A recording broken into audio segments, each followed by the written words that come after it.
Bir tane şey olsa da neydi adı? Ay slime. Sadece 19 yıl önce slime oynadım. Şimdi 22 yaşındayım. Ay.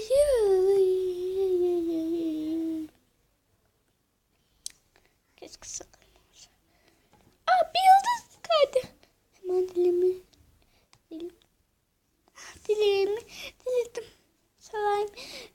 Bir arkadaşım gelse de bana slime versin.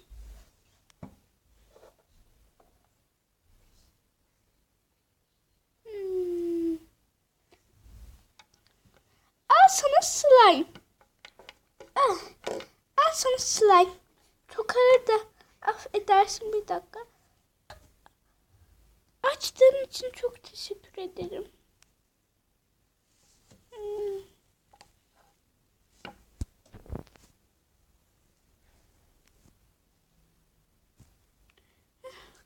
Birazcık az önce gözlerim bulanık görüyordu.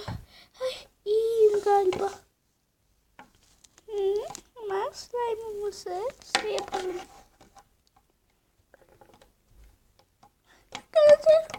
Çok eğlenceli. Ben de oynayabilirim. Sen zaten gidince oynayacaksın.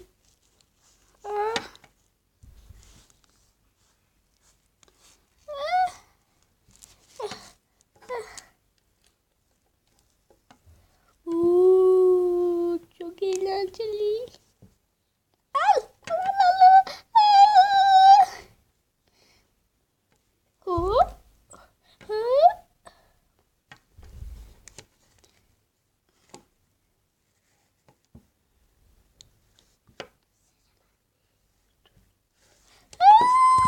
Slime'ım nerede? Slime'ım nerede? Burada. Dondurucu bir soğukta benim bacağım. Slime'ım.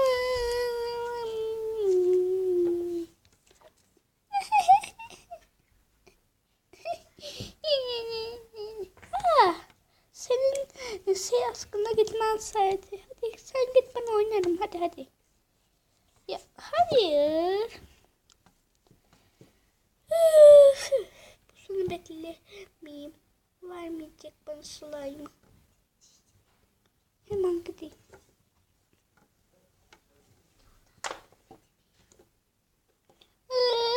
Boş ver. Gittiler. Slime. Seni asla vermeyeceğim ona. Aynen. Slime'la oynamak ne kadar güzel bir şey. Neyse ben de bunu evime götüreyim. Slime'ımı ben de alıp evde oynayayım.